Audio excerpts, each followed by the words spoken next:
Hello and welcome to the MHG podcast.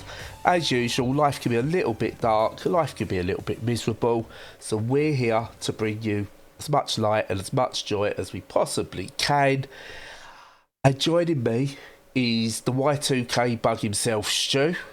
Hi Bradley, how you doing, Stu? I'm not too bad, not having to freak out about the whole Microsoft thing because I'm not in work this week, so that was a little bit of good fortune, I'd say. Yeah, nice of it to hit Y2K bug like 24 years later when no one's expecting it. Yeah, it was crafty, wasn't it? Hey, that's what you call biding your time. Yeah, I don't know what's going on because like we've got Hulk Hogan doing stuff on stage for Donald Trump, which is really weird. It's like, I think if we are living in a simulation, it's just like someone's just accidentally like got corrupted cheats and mods and everything on the go and don't know how to fix it. Yeah, sounds about right to me. Yeah, they should just add in some really good stuff though that gives you loads of perks rather than just giving the perks to the rich people. Well, I'm happy to be like locked in a four-sided room with no doors and windows and set on fire. That'll do me. That's quite kind of bleak. Yeah, but that's what you do in The Sims, isn't it? Oh yeah, yeah, I get you. I'm murderous. Yeah, let's the murder start. Yeah, get bored, set everything on fire. Yeah, talking of setting everything on fire. I'm going to straight into it this week, Stu. Straight in, because I've got nothing. As we spoke about off air, I've just gone through the week and don't even know what's going on. So, yeah. Video games, Stu? I don't even... This is where I am this week. It's hot all of a sudden. I'm sweaty. I don't know what's going on. Biden's got COVID. Trump's going to win the election because he got shot, didn't he? That was the start of the week. Someone tried to shoot him. True. Jack Black threw Carl Gass under the bus. And if Tenacious D are falling apart, then what hope is there for the rest of us? Video games, Stu. Yeah. Yeah, you could have gone, all this trouble with Microsoft, do you know what else runs on Microsoft technology? Video games. Yeah, not the games I play. No, or me very rarely. But I'm all on Linux now for my gaming. Yeah, true. But on Linux, what have you been playing this week? I should probably look at that, shouldn't I? So, first up, I've been playing an indie game. There's a shock. Called Magical Delicacy, which intrigued me. The reason I picked this up is it's a bit like Battle Chef Brigade, but without the puzzle elements, which is a shame because my favourite part of Battle Chef Brigade is the puzzling, not so much the platforming. But this is like a casual platformer set in a magical world where basically you go through as a character and you kind of set up your own shop and it's you basically cook different things for the townsfolk. And yeah, it's kind of Metroidvania in a way in terms of the further you go, you learn new ways to get around the world and stuff like that, but it's not actually a Metroidvania. And you collect like new recipes and ingredients and things like that, try and find secrets around the world, and it's like a lot of interacting with the people who live there. And can you cook us this magical meal? Yes, of course I can cook you this magical meal. Let me go and get the ingredients here. Off you go, get your ingredients, come back, and then you do your cooking and sell your wares essentially. And there's like plenty of different like recipes you can do, and that's where I think the bulk of the fun is. And I'd rather see the game maybe built more around that side of it, where it's actually focusing on the cooking and the different things you could do rather than the platforming, because that part of it, the platforming, going out and finding ingredients and whatever, it's fine. It's fine, but it's needless. I found it a bit needless in Battle Chef Brigade. I thought like you could have done that and just done the match 3 puzzle stuff in there. But it is what it is, and it's built around it. It's like a pixel graphic 16-bit type thing. Animations are really nice. As I said, you start off very basic. The more you sell, the more you do, the more you upgrade, the better things you can make, and it's got that loop to it. But it's one of those games where I'm playing it and I'm going, it's just fine. I was like, I can't go, oh my god, this is brilliant, you've got to go and try it. But at the same time, I'm not going to go, don't play it. It's just fine. It's just one of those games. Yeah. At 20 quid may be a bit steep for something just to casually jump into. You've got to kind of really want it. But if you do get it, whether it's in a sale or if you do get it full price, I think there's one of those good games where you can jump in and out of fairly relaxed. But it's not essential, unfortunately. But yeah, it's all right. Yeah, it's funny, isn't it? Because there's a lot of Metroidvanias about at the moment, like an absolute glut of them. And to stand out, it sounds like they've done the right thing in doing something a little bit different, but perhaps could have lent into it a little bit more even. Yeah, or just got rid. That's the thing. It's a weird thing. As I say, it's got sort of this Metroidvania very light bit to it. And I say the abilities you learn and stuff like that, and it just doesn't feel needed. That's the really weird thing. It just doesn't feel needed. But I feel they've had to put it in because they haven't quite fleshed out the amount of cooking you can do enough to carry an entire game, and I think that's why it's in there.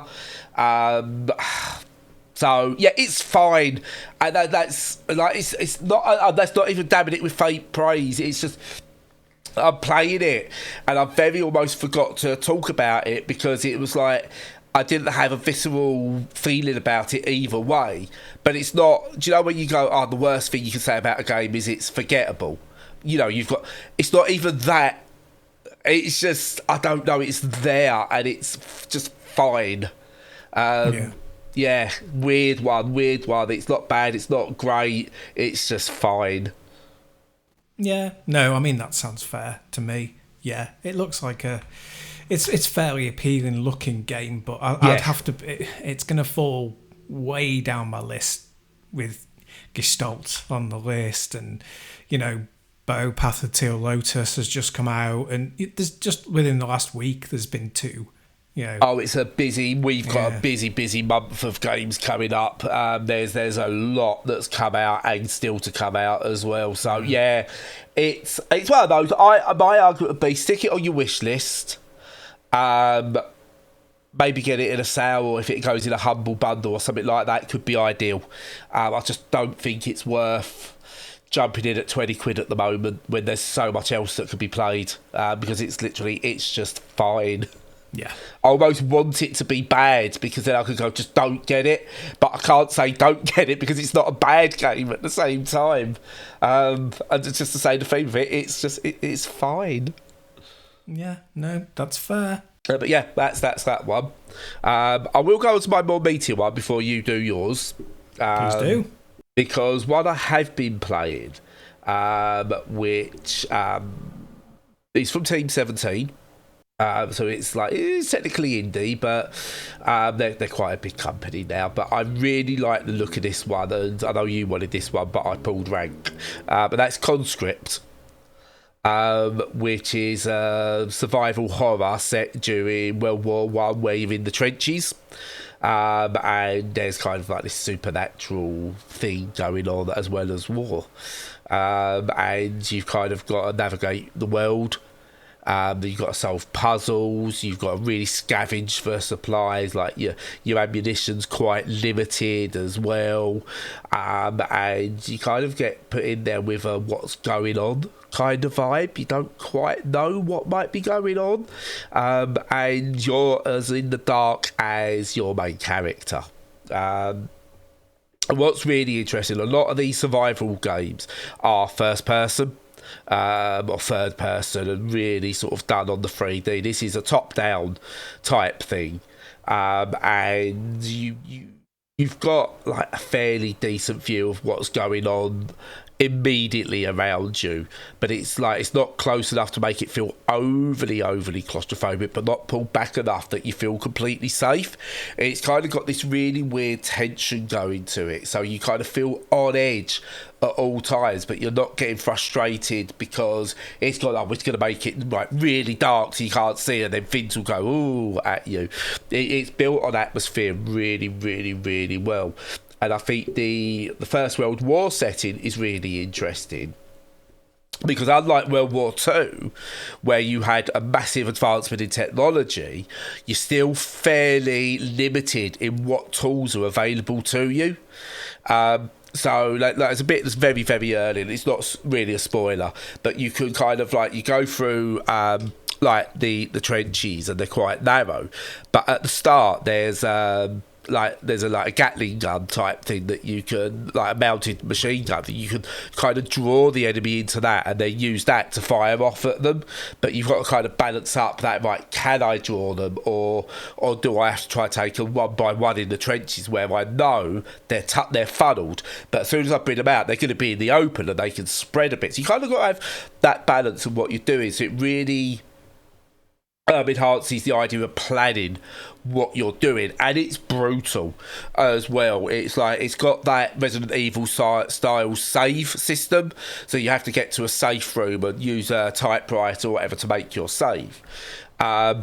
And you're like, they're far enough away each save that you kind of can't just go for it, because you might have to get through like a really tough part again, and you don't want to do that. So you kind of got to maybe sometimes creep your way through. Your health gets limited, and you've got to do all that inventory management and combining things that might help you, and it also needs you to explore. So there's a story behind it as well, which goes really, really well.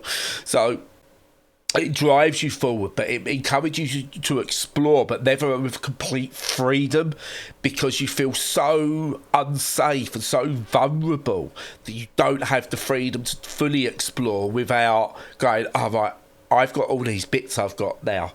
Am I safe enough to carry on down this route, or do I want to maybe double back where I know it's a bit safer and save and store all the elements that I've already collected and go back out? If I go back out, am I leaving myself somewhat naked to the elements? Because you're going to want room to go and maybe collect more stuff. So there's so much to and fro there.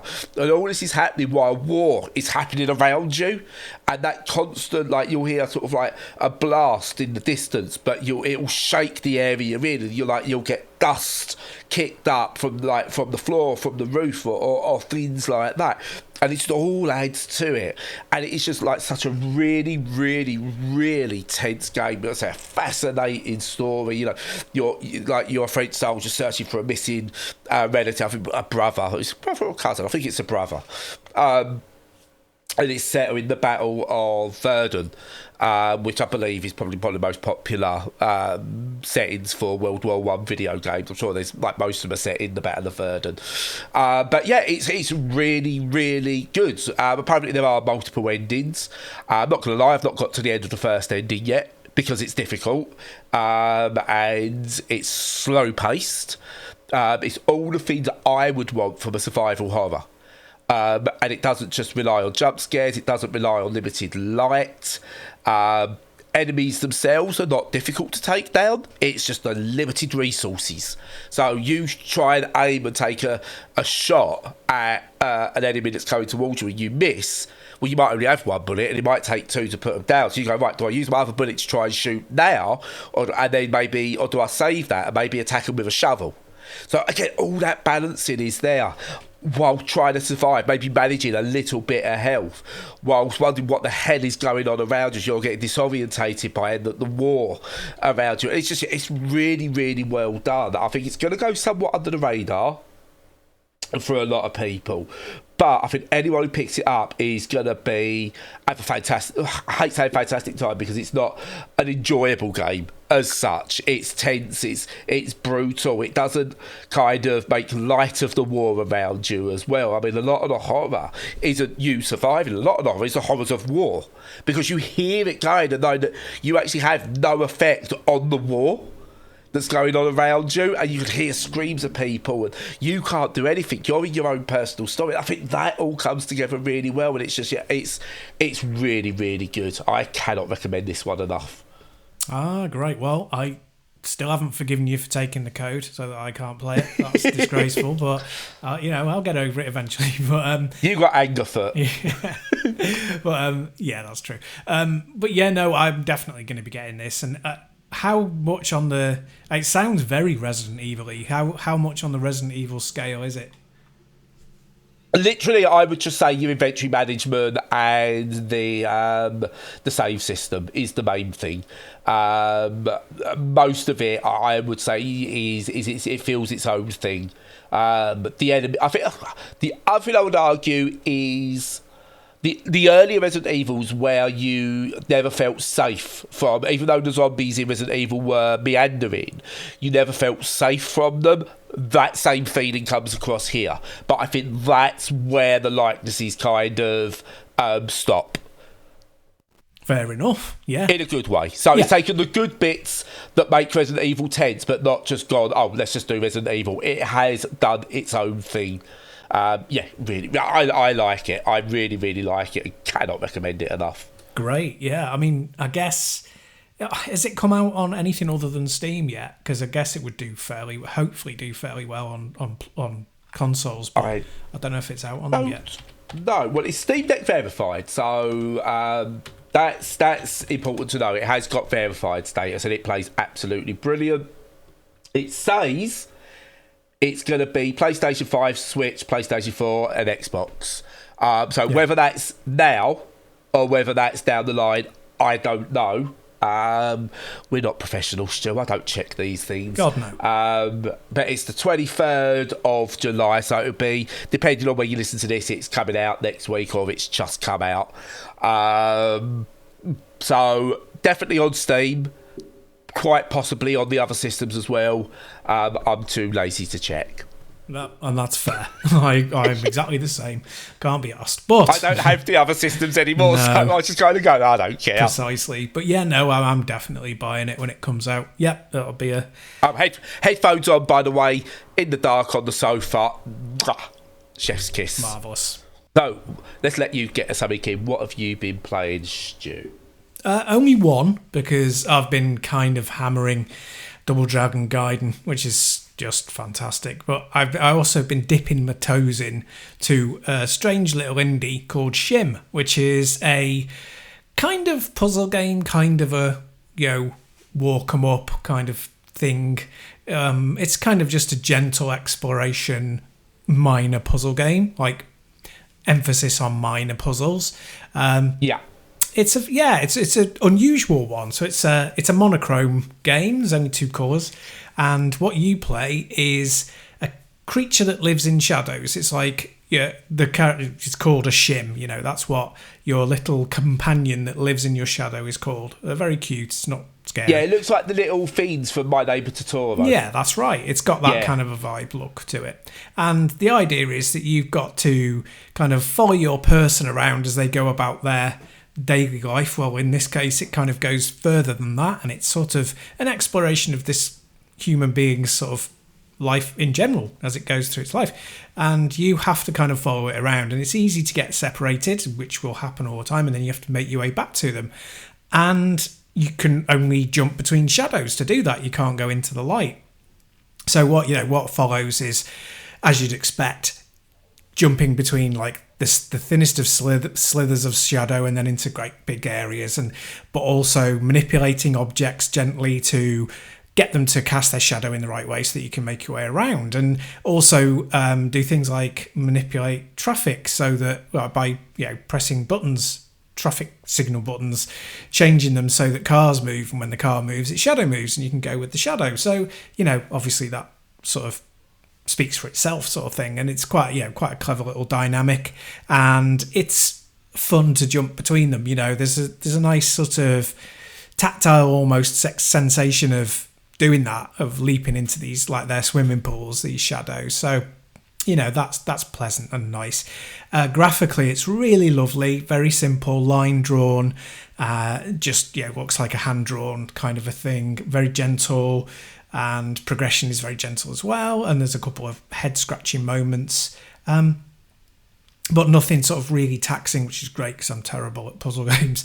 But yeah, it's got a very pleasant manner about it. As a game, it's it's kind of it's okay. I don't want to be mean to it because it's a very pleasant game. It's very lovely. It's got a gentle sort of heart to it, and it's a very sort of pleasurable experience when you're starting off and getting used to it.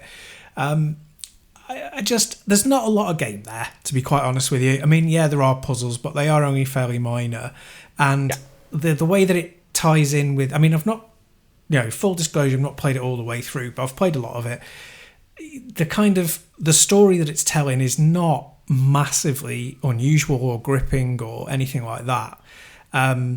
So, you've got your kind of like What Remains of Edith Finch, which is like, masterpiece in storytelling, but there's obviously not much game there.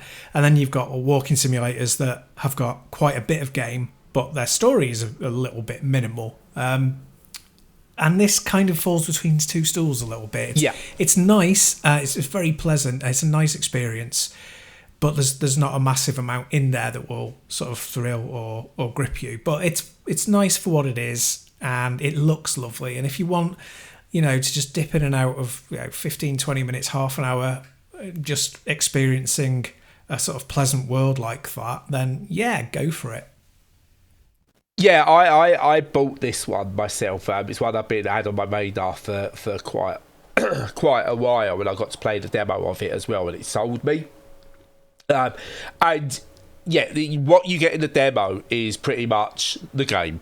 Yes, the puzzles get a bit different, and I'm fully with you on that. And for me, it seems to be trying to tell a story of separation and reconciliation. It's the story it's trying to tell in a kind of arty art house kind of way, but I don't think it quite nails it. You're right there, it's not a masterpiece in storytelling, but it's trying to tell a story in visuals and sound and atmosphere rather than trying to be, here's this story. I think it's trying to be clever, and sort of succeeds on a student film level, if that makes sense. And the puzzling, it's fairly basic puzzling. It's very forgiving. It just wants you to see the end of the game. It's not. I don't think it outstays its welcome, because I don't think it wants you to sit there and finish it in one go. I think it wants you to play it in chapters. Hence the reason I think it's broken up into lots of really small chapters. I think that's how it wants you to play it. Go and play a chapter after playing, like you might have been sat there on like Call of Duty or something like that for a few hours. Go and play half hour of this to relax. I think that's where it's going for, and it has pretty much, here's the start of a chapter, here's an end of a chapter. You can go back and you can try and find the bits that are in there, and I really like that. I don't think this is for everyone at all. I think there's going to be certain demographics of gamers where they'll put this on and go, what the hell is this? This is nothing. This is not even a game. And it's really weird. It's one of those games for me where the discussion has to come, is this game or is this art? Is this just something? What is this? This is an art installation in many ways. It's like you go into an art gallery, and you look at the paintings, and you kind of make your own stories from the paintings. This is kind of what this is doing, but slightly more guided. I loved it. I absolutely adore it, and I get why people won't. And I get why many people, I think, like yourself, gone, there's something there. I like it. But that kind of thing to it. So I think this is one of those. I when we get to the end of the year and it's discussed, I think you'll get some people will adore it, others will hate it, and you're also going to get an equal amount that just go, it's all right, but kind of thing as well. Yeah, no, I think you've articulated that really, really well, and I agree. I think if I don't usually, yeah, unusually speaking, yeah.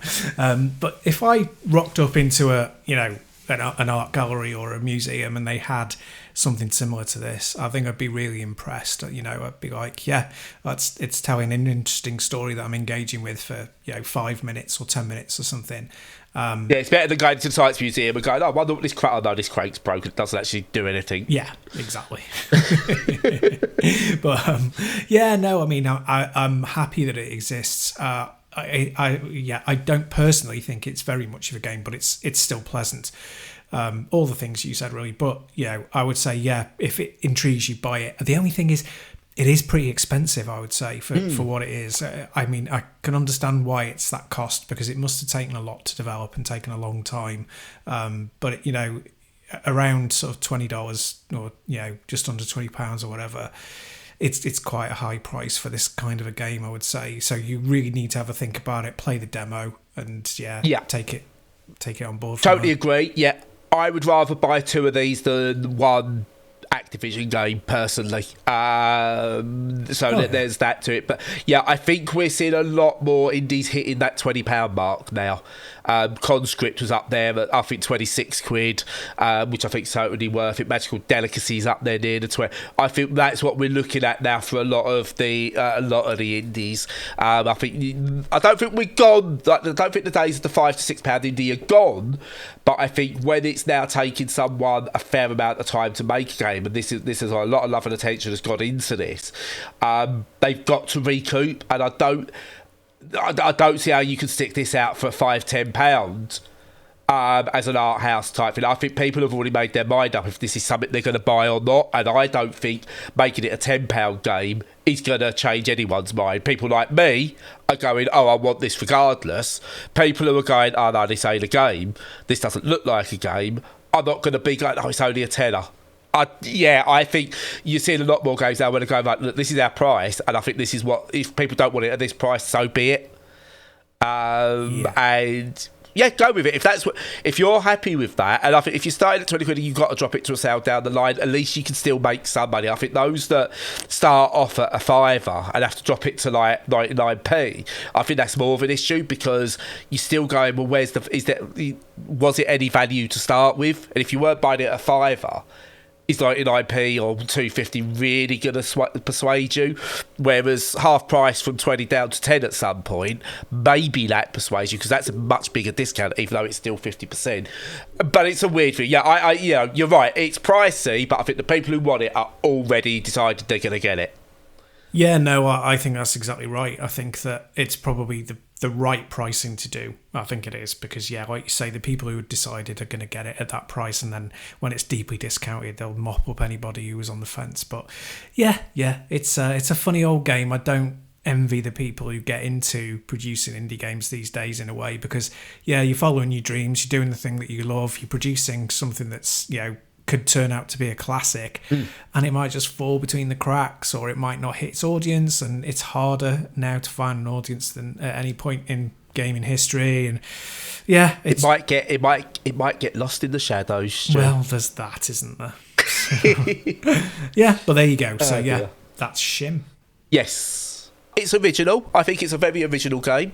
And obviously, that's the thing with indies. You get so many original games, Stu. Okay, you don't you get some close, but games are just so original these days. Can you feel I'm going somewhere with this, Stu? I think there's a subtext coming. Yeah. So I got sent a game, and I was playing a game called Earl versus the Mutants. Now, I don't know what it was. I wasn't from the cover art and everything. I don't know what I was expecting, right? But you might not have seen many of these. But do you know Vampire Survivors? Vaguely. Right, but you've got the ones that go, look, but now you can use buttons as well. You go, I've seen those. I've seen like the twin stick shooters. I made a game with zombies in it. Like predates Vampire Survivors by many years, for one. You got Vampire Survivors. You got all the other ones. Well, what if you wanted to go totally original and you went Vampire Survivors but with a car? Okay. Yeah. Basically, that's what Earl versus the Mutants is. Okay. It's Vampire Survivors, but you're in a car. Wow. And you get various different weapons that do shooting and stuff, and you collect, as you're killing zombies or mutants in this case, you get upgrades, and you can use those upgrades to get different weapons, upgrade other weapons. Some are like bullet based, others are like attached to the car, but you can also use your car, you can speed up or you can run down the mutants, sorry, not zombies. Run down the mutants, and there's boss fights in there as well, and it's level based. And I'm mocking it a bit, but it's alright. It's alright. It's, again, I've got 10 of these in my Steam library already. And if I didn't have any, I think I'd really, really enjoy it. But because I've got 10, it's just like, a couple of hours on this, I'm done now. It's not doing anything majorly different. The car mechanic, take it or leave it.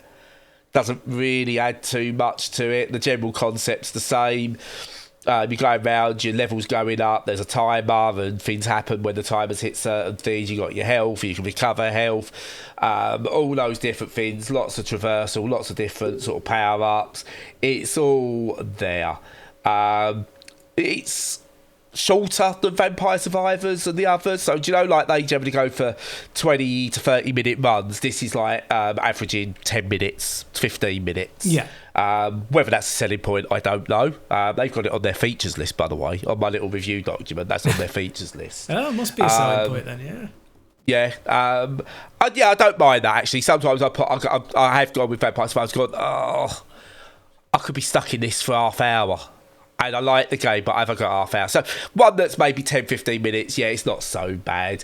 And obviously, like with everything, you play through it, you get like unlocks for your run, but also permanent upgrades, all that kind of thing. The boss battles are pretty good, I would say. They're not like loads of different ones and you're like, oh my god, I can't wait to see what's next. They're all pretty much the same, but they are challenging in a decent way. I can't remember the name of I think it was Championship Shift I played, which was another Vampire Survivors alike with vehicle mechanics in it, where you could change into a car.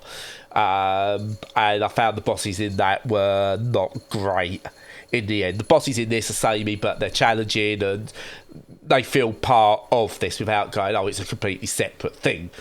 There is a story about the nuclear apocalypse and stuff. I'll take that or leave it. Wasn't bothered. And it's charming in many ways. It's obnoxious in equally as many ways. I think visually it's actually quite bland. It looks like it's kind of going for this. It's 3D, like a top-down 3D rather than 2D. And it looks like it's trying to go for maybe this Borderlands style aesthetic, but hasn't lent enough into it. And in places, it's quite bland. And it's not... I want to see Technicolor, lots and lots, crank up the vibrance to 100. Crank that right up and add some colour to it. It hasn't. It's just kind of very safe. And I think for where this is trying to be a little bit zany in its story and the characters and the actual concept, I think visually it needs to add that as well.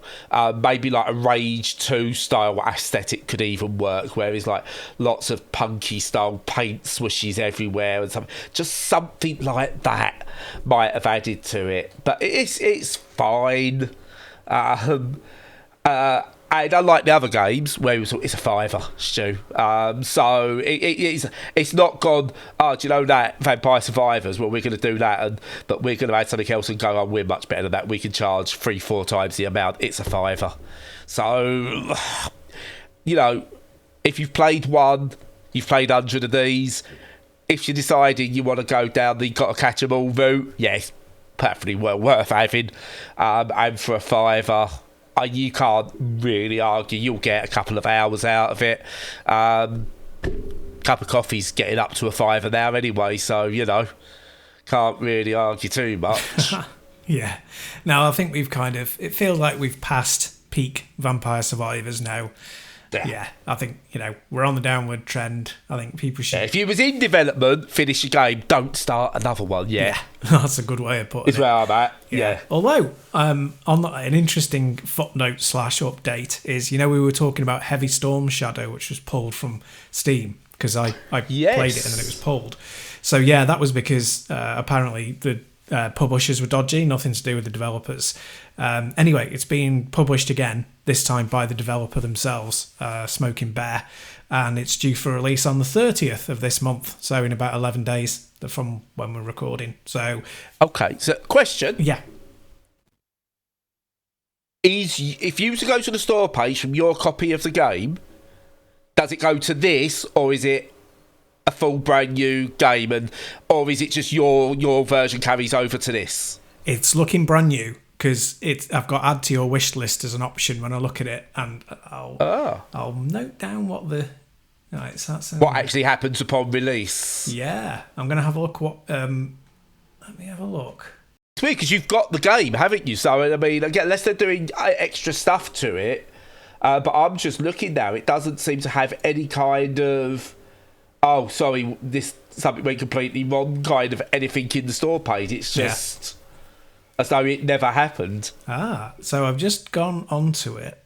I can install it, but it is not installed. It says instructions on removal and relisting. Dear players, I'm the producer of the game Heavy Storm Shadow. Our game was removed from the store due to some circumstances in the middle of last month. Yeah, we know that. Our new app has now been relisted. If you like our game, please add it to your wish list. So I don't know whether that means I'm going to have to pay for it. No, because I can still install it. So, yeah, odd. Yeah, that's strange messaging. Yes. Yeah. Yeah, because you bought this, didn't you? Yeah. This wasn't a review key. You bought this, didn't you? I did, yeah. Interesting. I mean, for me, as long as you can still play your version, that's good. It looks like I can, yeah. Yeah. I mean, for me, that's all that matters for you, that you can still play that version of it, like the version you've got. But it'd be weird to have it fragmented at the same time. But who knows? Maybe in 10 years' time, your Steam account becomes worth £1 million. Who knows? Might be. But yeah, no, it's the only thing to finish off with that is that I liked it. I really liked it. I've got nearly over 18 hours into it. I've done everything in the game practically, and it was only This is a mech-based one, isn't it? A mech-based Vampire Survivors. And it uses that pretty well. So I'd say if you fancy it, then definitely go for that. Yeah.